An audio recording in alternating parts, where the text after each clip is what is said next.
haula wa la quwwata illa billah. Salatu wassalamu ala Rasulillah wa ala alihi wa sahbihi wa mawala. Rabbi shrah li sadri wa yassir li amri wa hlul 'uqdatam min lisani yafqahu qawli.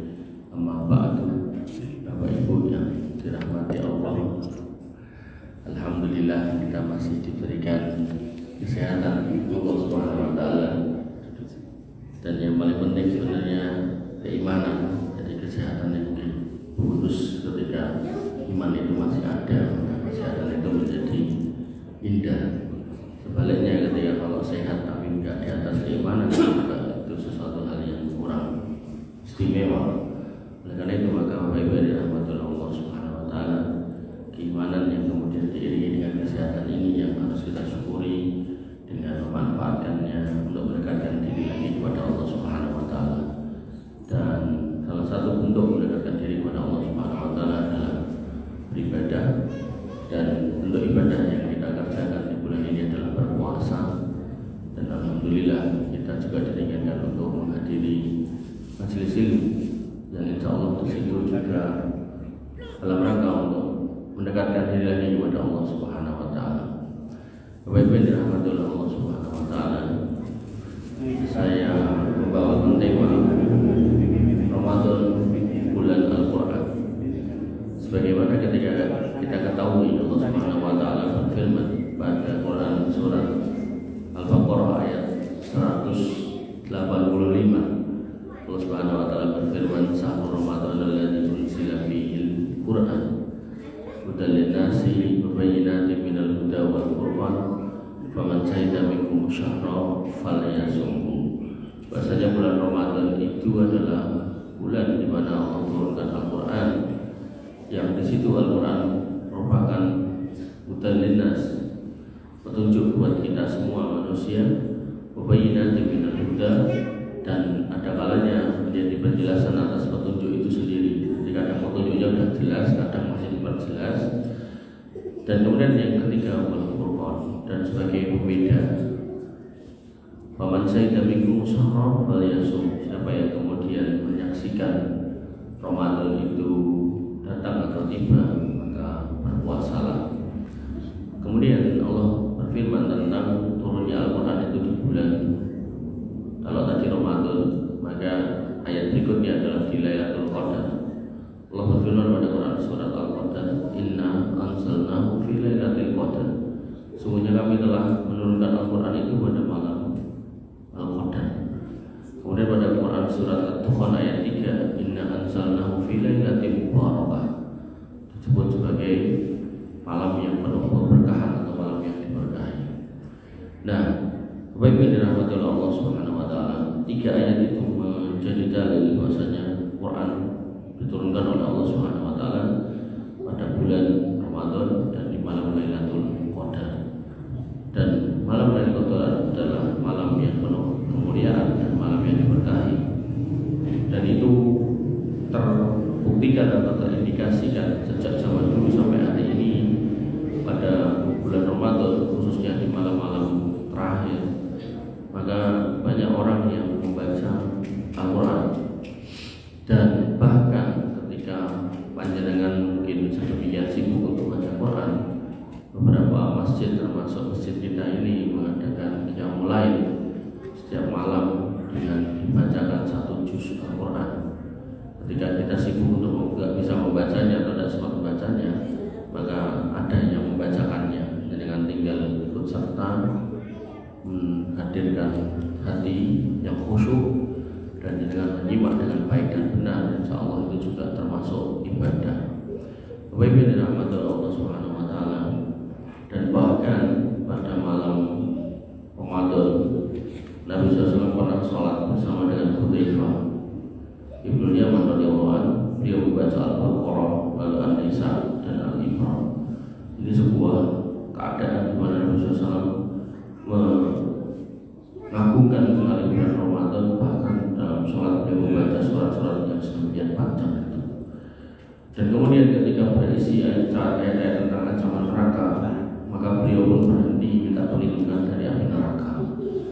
Sehingga ketika dengan bermakmum pada imam qiyamul lail, yang mana misalnya imamnya membacakan maka panjenengan bisa kemudian mengiringi sholat jenengan yang jenengan berdiri jenengan dengan doa minta perlindungan dari api neraka. Begitu pula sebaliknya ketika panjenengan waktu bermakmum itu mendengar imam membaca tentang ayat surga, maka panjenengan bisa mengiringi berdiri jenengan itu dengan meminta surga. Allahumma inni as'aluka jannah. Jadi itu sunnah yang apunten yang sering atau banyak kita tinggalkan ini. Jadi kita tahunya kalau imam itu baca ayat kita harus full, nggak boleh berucap apapun. Nah, ternyata boleh kita katakan sholat ketika panjenengan mendengar surga dengan minta surga. Allahumma inni as'aluka jannah. Ketika dengan mendengar imam membaca neraka tentang ayat neraka dengan minta berlindung dari api neraka. Allahumma inni a'udzubika minan nar. Begitu pula khalifah yang mulia Umar bin Khattab pernah memerintahkan Ubay bin Ka'ab dan Tamim ad-Dari untuk mengimami sholat tarawih, di mana dulu zaman itu imam tarawih itu kalau imam itu satu rakaatnya itu 200 ayat. 200 ayat itu ya mesa juz, mungkin malah lebih. Nah, ya Al-Baqarah malah lebih, malah 2,5 juz. Sampai-sampai ada jamaah yang berpegangan pada tongkat karena saking lamanya berdiri. Jadi satu rakaat itu 200 ayat, lama sekali, dan banyak yang kemudian berdiri sambil pegangan tongkat. Dan sholat pun selesai dikerjakan menjelang fajar. Jadi memang lama sekali. Di masa tabi'in yang terjadi Al-Baqarah bahkan dibaca tuntas dalam 8 rakaat. Jadi memang sudah ada mulai penurunan. Di masa Umar bin Khattab, ya, beliau merintahkan itu satu rakaat 200 ayat. Di masa tabi'in niku Al-Baqarah niku 8 rakaat, jadi satu malam 3 juz. Kemudian jika dibaca dalam 12 rakaat maka berarti sholatnya tersebut semakin diperingan. Artinya kalau 12 rakaat satu Al-Baqarah maka sholatnya lebih cepat, pendek gitu. Hal-hal di atas menunjukkan kekhususan bulan Ramadan dengan Al-Quran, dan tentu kita perlu untuk merenungkan sirah-sirah ini. Baik-baik dirahmati oleh Allah Subhanahu wa taala, interaksi seorang hamba dengan Al-Quran itu bertingkat-tingkat, dan dalam setiap tingkatan kita harus selalu berproses, jangan berhenti di satu tingkatan. Tingkatan yang pertama itu adalah membacanya, di mana seorang muslim harus senantiasa berusaha untuk bisa membacanya. Karena kalau belum bisa membaca, ya belajar membaca. Nah, begitu sudah bisa membaca, maka melazimi untuk sering membacanya. Nah, kalau sudah bisa membaca dan sudah sering membaca, maka seorang muslim gak salah alias benar kalau kemudian naik ke tingkat di atasnya, yaitu melancarkannya. Lancarkan ini istilahnya tahsin. Nah, harapannya dengan ditahsin, ada yang menyimak, ada yang mengkoreksi, maka bacaannya menjadi bacaan yang tartil, sebagaimana Allah perintahkan warattilil Qur'ana tartila, dan bacalah Quran itu dengan tartil.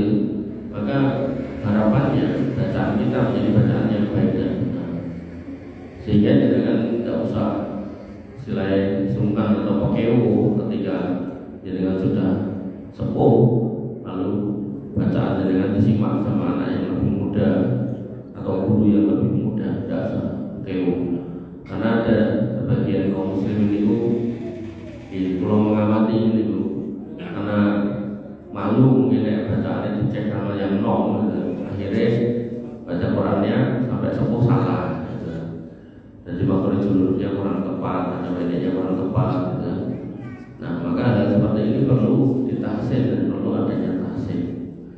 Baik yang dirahmati oleh Allah Subhanahu wa taala. Lalu pada tahap berikutnya, yaitu tahap ketiga, setelah membaca atau tilawah lalu kemudian tahsin sehingga menghasilkan bacaan yang tartil, maka jika memungkinkan maka seorang muslim menghafalkannya atau mentahfidnya. Nah, menghafalkan di sini tentu sesuai dengan kondisional kita ya. Paling boten ya, minimal itu ya, Al-Fatihah, terus surat-surat pendek. Nanti ada orang itu sholat sampai subuh itu gak apa Al-Fatihah. Alasannya aku wong gedang mas. Jadi nanti kita sholat ulang tahun toh pak. Ya saya belajar menghafalnya, jangan berhenti pada keadaan yang terjadi pada dirinya tanpa ada perubahan. Paling boten Al-Fatihah itu, kemudian surat-surat pendek, untuk minimal untuk bekal kepepetnya sholat sendiri dulu. Tapi nek makluman kan tinggal dari imam. Baik dirahmati Allah Subhanahu wa taala, membacanya qiraah, mentahsinnya sehingga tartil, kemudian menghafalnya sehingga hafal tahfidz. Nah yang terakhir, tahapan terakhir yaitu mentadabburi isinya. Mentadabburi isinya ini, tahapan ini perlu guru, perlu majelis.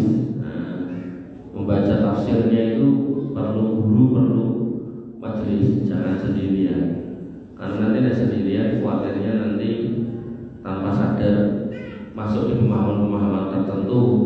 Apalagi saat ini kitab tafsir saat pirang-pirang. Jangan hati-hati nanti ketemu tafsir orang-orang liberal, tafsir orang-orang sekuler, tafsir orang-orang apa yang katanya pluralisme, sehingga nanti kesimpulannya semua agama itu sama, surga bisa dimasuki semua agama. Maka itu mungkin repot. Maka pentingnya untuk kemudian bermajelis ilmu di tempat yang mana mengajarkan tafsir yang baik dan benar. Nah, tafsir yang baik dan benar itu, yang saya tahu yang pertama itu tafsir Ibnu Katsir, kemudian tafsir Al-Qurtubi, tafsir At-Tabari, kemudian tafsir As-Sa'di, nah, dan beberapa tafsir-tafsir yang lainnya. Tapi kalau sudah tafsir yang aneh-aneh itu yang ulama saya nggak tahu. Kalau sudah baca mungkin bisa menilai. Ada juga tafsir Quran Birwa'i. Jadi tafsir Al-Quran pakai mimpi, itu kabar kalau itu. Baik dirahmati oleh Allah Subhanahu wa taala. Ketika kita melihat praktek atau sunnah Nabi SAW, dikatakan oleh Ibnu Abbas radhiyallahu anhu, karena Rasulullah sallallahu alaihi wasallam ajwadan nas wa kana ajwadan ma yakunu fi Ramadan. Nabi SAW itu orang yang paling dermawan, dan beliau menjadi orang yang lebih dermawan atau sangat dermawan pada bulan Ramadan, yaitu yalqahu Jibril. Ketika Jibril mendatangi beliau SAW, beliau tambah dermawan lagi. Wakana Jibril yalqahu fi kulli lailah, yang mana malaikat Jibril itu mendatangi Nabi Muhammad SAW setiap malam min sahri Ramadan. Jibril itu mandap setiap malam di bulan Ramadan. Kemudian apa? Fayudarisuhul Quran, dan memudarosahkan Al-Quran, menjelaskan, menjabarkan, memahamkan tentang isi Quran. Nah, sehingga baik dirahmati Allah Subhanahu wa taala, tahapan yang keempat inilah yang kemudian kita istilahkan dengan mentadabburi Al-Quran. Nah, membaca isinya, mentadabburi isinya. Nah, ketika kita membaca hadisnya lebih dalam lagi, maka faidah surah Quran fala Rasulullah sallallahu alaihi wasallam ajwadu bil khair min ar-rihi al-mursalah. Baca Nabi SAW ketika bulan Ramadan itu saking semangatnya tentang Quran itu sampai seperti angin yang bertiup. Jadi kebaikan beliau di bulan Ramadan itu luar biasa dan tambah banter seperti angin yang bertiup. Jadi sudah kayak los gitu, nggak pakai ngitung ini ngitung itu, benar-benar semua dikerjakan sebaik mungkin, sebanyak mungkin. Baiknya dirahmati Allah Subhanahu wa taala. Imam Ibnu Rajab Al-Hambali berkata, hadis di atas menunjukkan bahwa dianjurkan bagi kaum muslimin untuk banyak mengkaji Quran pada dan berkumpul untuk mempelajarinya. Jadi dianjurkan untuk memperbanyak majelis-majelis Quran di bulan Ramadan. Apakah majelis qiraahnya, apakah majelis tahsinnya, apakah tahfidnya, syukur-syukur tafsirnya. Dan hafalan Quran pun bisa disetorkan pada orang yang lebih hafal darinya. Jadi jangan kalau hafalan Quran disetorkan pada yang lebih hafal. Dan gak harus sekolah dengan misal negara ke masjid itu kan punya azam, aku agak makan di masjid nambah seayat misalnya sedino dari gangsal sedino naik gangsal kan terus setahun 300 usia 500 ayat pun kita jus mau ya, artinya kita perlu untuk berikhtiar atau misalnya dengan kabutan sedino gangsal atau sedino seayat nanti setahun 300 ayat 300 ayat itu pun Al-Baqarah pun lewat. Baik-baik dirahmati oleh Allah Subhanahu wa taala. Dan dalil tadi hadis tadi menunjukkan dianjurkannya banyak melakukan tilawah di bulan Ramadan. Itu perkataan Imam Ibnu Rajab Al-Hambali. Dan bahkan Nabi SAW itu setiap malam itu setoran kepada Jibril tadi. Juga disebutkan pada hadis tadi bahwa Nabi SAW biasa menyetorkan Al-Quran kepada Jibril setiap tahun sekali. Dan di tahun beliau diwafatkan, beliau menyetorkannya sebanyak 2 kali. Jadi hafalan Quran semuanya disetorkan setahun sekali. Dan di tahun ketika beliau selesai wafat itu setorannya 2 kali. Dan yang paling bagus Al-Quran disetorkan di malam hari karena ketika itu kita lepas dari kesibukan. Jadi dengan kalau misal yang mulai terus panggil guru tahfidz setoran apalagi sangat barangkali beliau longgar monggo. Begitu pula hati dan lisan semangat untuk merenungkan isinya. Sampai Allah Subhanahu wa taala berfirman pada Quran surat Al-Muzammil ayat yang ke-6, inna nasyiatal laili hiya asyaddu wal qawmu qila. Sesungguhnya di waktu malam adalah kondisi waktu yang lebih tepat atau lebih khusyuk untuk membaca Al-Quran karena pada waktu itu akan banyak atau lebih berkesan kepada diri seorang muslim. Sehingga jangan kalau bangun malam itu gak usah bingung main ngopo gitu kan. Jangan kalau longgar sholat malam ngopo. Kalau malam misal merasa capek baca Quran ngopo, wirid zikir di hansal atau baca kitab tafsir jadi boleh. Ngomong macam dhewe ra itu boleh sebenarnya. Cuman jangan harus hati-hati. Pertama dari pilih kitabnya itu, jangan sembarangan kitab. Kemudian jangan juga harus mengkonfirmasi atau mengecek pada guru-guru atau ustaz-ustaz yang baik yang mengajarkan tafsir tersebut. Enten aplikasi itu namanya Quran Tadabbur. Niku nek dengan download niku enten ayat Quran iki, enten protale. Terus enten tafsir 3 tafsir Ibnu Katsir, Al-Muyassar, kalian tafsir As-Sa'di. Itu 3-3-nya aman. Kemudian ada voice note-nya kajian Ustaz saya lupa Ustaz Jawa. Itu tentang itu tiap ayat. Jadi yang ayat 100 misal surat Al-Baqarah itu kan kajian Ustaz itu di ayat itu. Tinggal dengan pencet mungkin muni tinggal dimilang di pun penak di pengawasan adanya mencari ilmu itu bukan terus ada ribun-ribun artinya kalau misalnya dengan benar-benar sibuk repot awalnya pas dulu jam kali lilir itu buka mau itu aplikasi Quran Tadabbur itu dengan pencet itu aja tiwaos di angsal males maos itu dipencet voice itu mungkin udah suaranya kan berubah penak banget. Baik dirahmati Allah Subhanahu wa taala.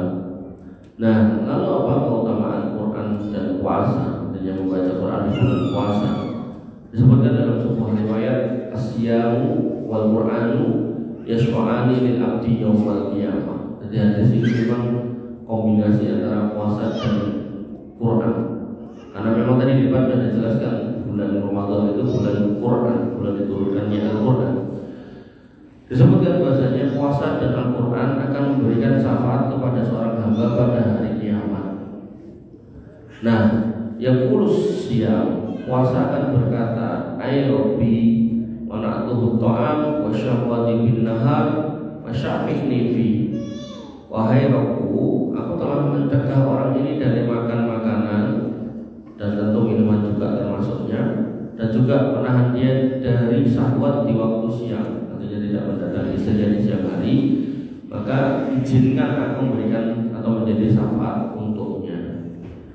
Kemudian Quran pun juga berkata yang serupa, wa yaqulul Quran, dan Quran juga berkata yang serupa, mana tuhunau billail, pada waktu aku mencegah dia dari minum dari tidur di malam hari.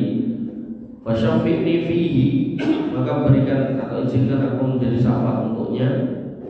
Kemudian fayusafa'ani, kemudian dua makhluk itu, yaitu puasa dan Al-Quran, itu kemudian akan diberikan izin untuk memberi syafaat. Al-Quran di sini bukan Al-Quran mushafnya nih, bukan, tapi bacaan jenengan itu. Artinya kalau ada orang yang nggak pernah baca Quran, dia nggak akan pernah Quran itu datang untuk minta syafaat buat yang bersangkutan. Nah, sehingga nanti bacaan dan puasa jenengan itu akan ditentukan dalam bentuk makhluk dan menghadap Allah Subhanahu Wa Taala untuk minta izin untuk menjadi syafaat buat orang yang membaca. Bapak Ibu yang dirahmati oleh Allah Subhanahu Wa Taala, membaca Quran itu baik, mentartilkannya lebih baik, mentahfidnya itu sangat baik. Nah, mentadaburinya, memahami isinya itu luar biasa baik. Disebutkan dalam Al-Quran surat Shad ayat 29 bahwasanya Quran itu akan menjadi berkah ketika ditadaburi. Allah Subhanahu wa taala berfirman, kitabun anzalnahu ilaika. Quran itu adalah kitab yang diturunkan kepadamu, mubarakun, yang penuh keberkahan, dengan syarat liyadabbaru ayati, agar orang-orang mau mentadaburi isinya, waliyadadzakara ulul albab, dan kemudian agar orang-orang yang berakal, yaitu ulul albab, mendapatkan petunjuk.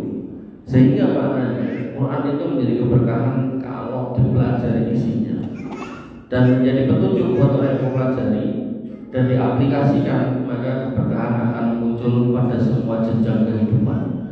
Apakah di level keluarga, apakah di level pribadi, apakah di level masyarakat, bahkan bernegara, maka Quran akan menjadi keberkahan.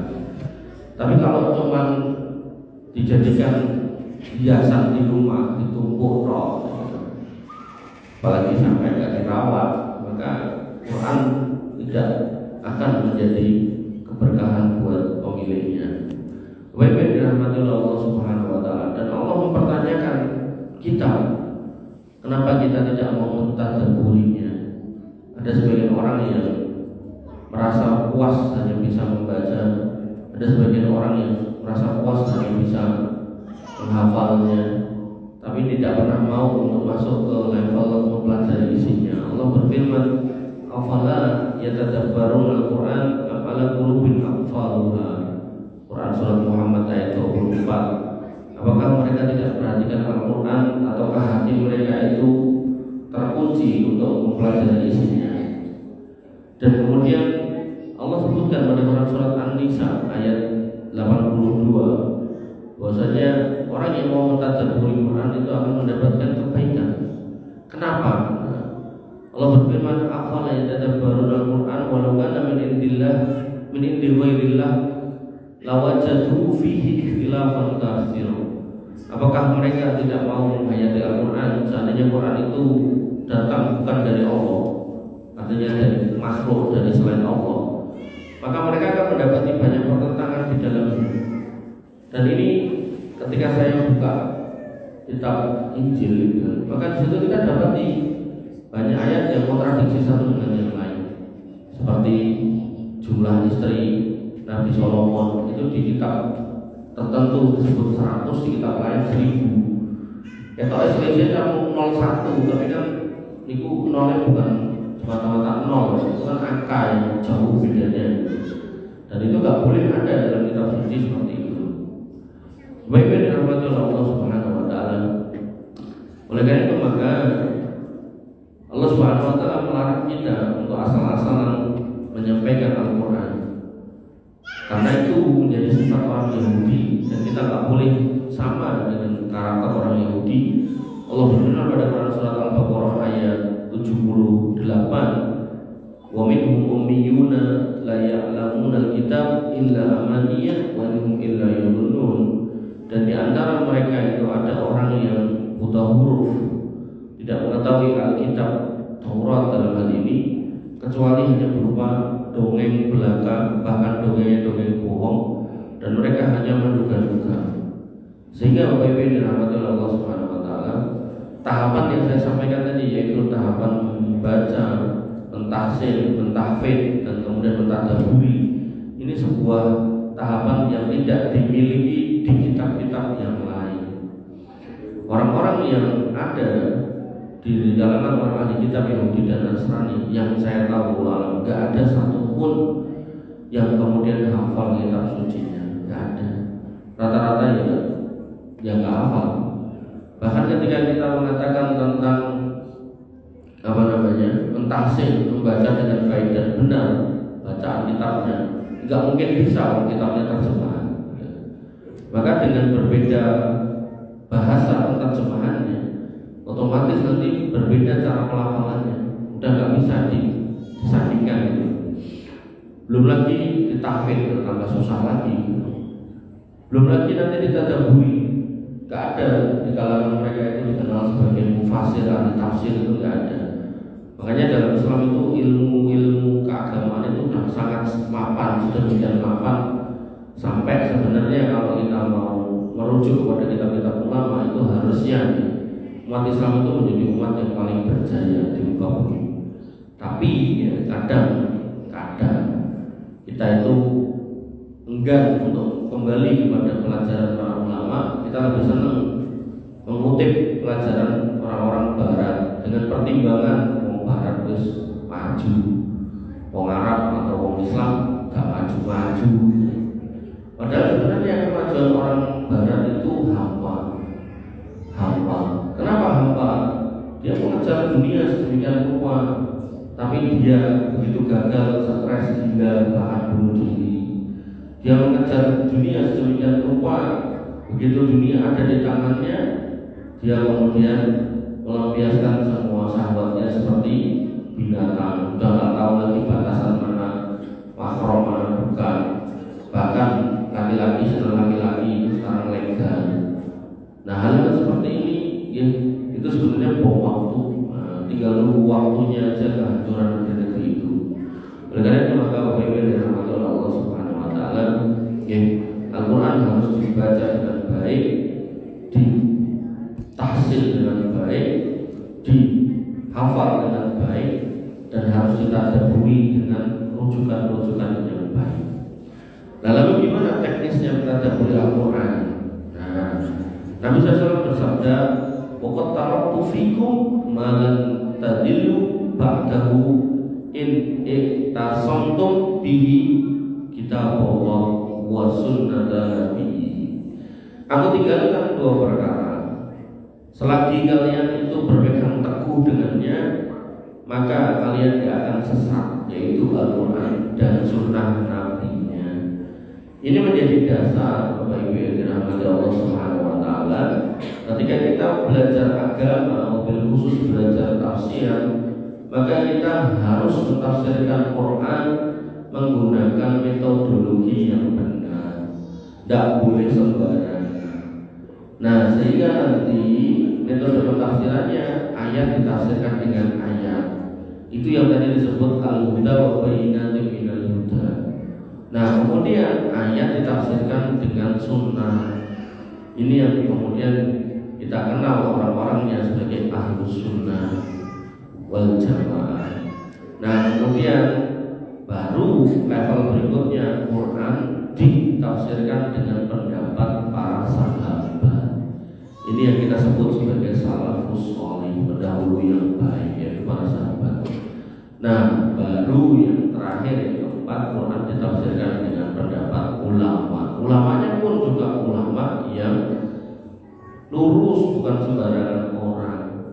Makanya nanti jangan akan dapati di Indonesia itu enten ahli tafsir, profesor, pun sepuh, gawe kitab tafsir. Nih di dalam kitab tafsirnya disebutkan bahwasanya kudungan itu enggak wajib. Yang wajib dikudungi itu ati, boten gundul, boten sirah itu. Sehingga yang terjadi putrinya sampai gede tua ya kudungan. Nah ini yang harus kemudian kita pahami untuk hati-hati dalam mempelajari tafsir, jangan sembarangan mengambil tafsir. Dan kemudian setelah dijelaskan dengan sunnah, Al-Quran juga bisa dijelaskan dengan sunnah khulafaur rasyidin. Nabi SAW bersabda, "Alaikum bisunnati wa sunnati al-khulafa'ir rasyidin al-mahdiyyin." Bagaimana kalian itu harus berpegang pada sunnahku, maka kalian juga harus berpegang pada sunnah khulafa rasyidin. Siapa itu al-mahdiyyin? Orang-orang yang mendapat petunjuk. Niku enten sekawan. Dimulai dari Abu Bakar As-Siddiq, Umar bin Khattab, Utsman bin Affan, kemudian Ali bin Abi Thalib. Dan Nabi mengatakan wa'addu 'alaiha bin nawajid, dan gigitlah sunnah-sunnah itu, baik sunnahku maupun sunnah khulafaur rasyidin, dengan gigi geraham. Nah, saya pernah satu ketika dicegat, habis pengawasan dicegat sama seorang anak muda.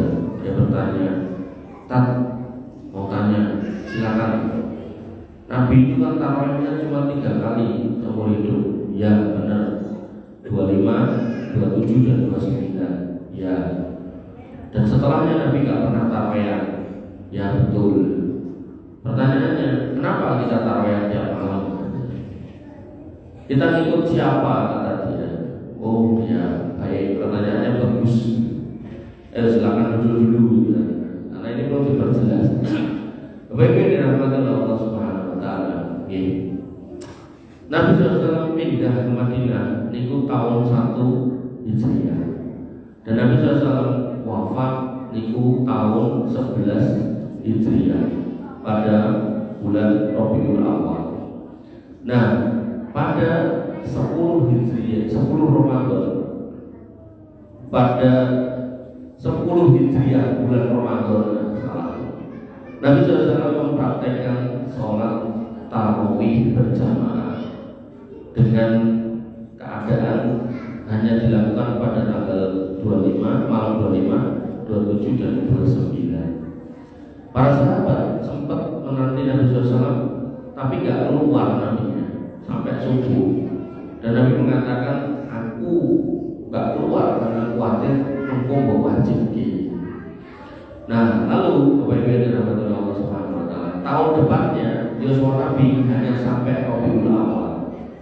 Jadi gak sampai akhir tahun, sehingga beliau SAW gak menemani Ramadan lagi di tahun 11 Hijriah. Di situ kemudian beliau meninggal. Nah, sehingga praktek Nabi ini gak pernah berulang, cuma sekali itu tok di tahun 10 Hijriah bulan Ramadan.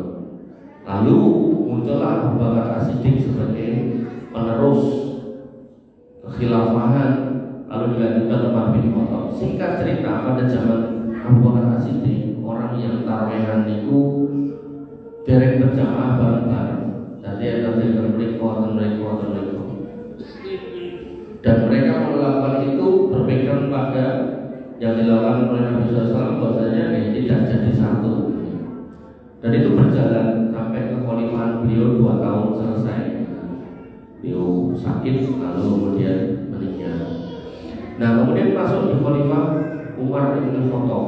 Umar bin Khattab melihat kok yang tarawih banyak tapi tidak jadi satu. Lalu beliau mengumpulkan berjamaah. Yang tadi saya sebutkan sebagian kisahnya atau sirahnya, niku beliau memerintahkan Tamim Ad-Dari untuk jadi imam dengan 1 rakaat itu 200 ayat. Dan itu berulang 8 rakaat.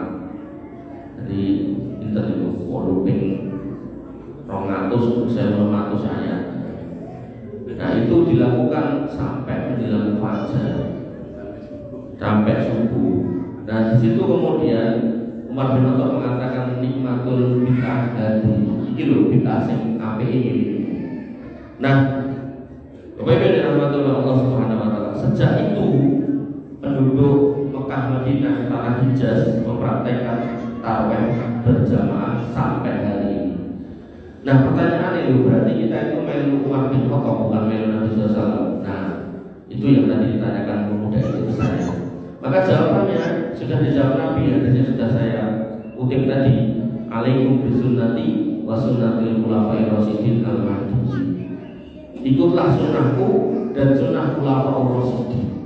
Sehingga kalau sunnahnya ini dibuat oleh Umar bin Khattab tidak apa-apa. Nah ada sebagian orang hari ini yang bukan khulafa'ur rasyidin tentunya niku ngrekong-ngrekong gawe iki gawe kuwi. Dalile napa nikmatul bid'ah hadi ini bid'ah sing ento iki wong iki apik.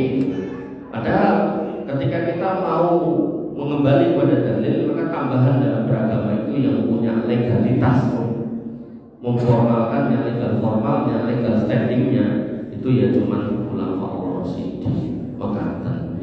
Sehingga sholat tarawih itu disepakati oleh para ulama disunahkan dalam Islam menggunakan kaidah atau sunnahnya khulafaur rasyidin dan tidak ada masalah di dalamnya.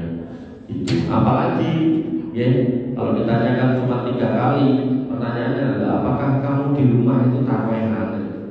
Biasanya dibuat gitu. Maka yang lebih baik dengan ke masjid tarawih. Karena Nabi mengatakan man qoma ma'al imam, barang siapa yang berdiri bareng imam hatta yang sore sampai sholat itu selesai, kutiba ia mulailah, maka akan tercatat pahala sholat semalam suntuk. Nah, daripada tenggelam buat tarawehan meninggalin TV, maka lebih baik tarawehan walaupun pendek sholatnya, maka insya Allah mendapat pahala semalam suntuk. Terima pun. Ya, kita tutup dengan doa ya, 5 menit. Nah, lumayan di menjelang buka. Di materi masih ada, tapi kita tutup aja dengan doa karena sebentar lagi mau berbuka.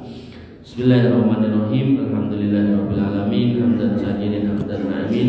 Hamdan yuafi ni'amahu wa yukafi mazidah. Ya Rabbana lakal hamdu kama yanbaghi li jalalika wa 'azimi sultanik.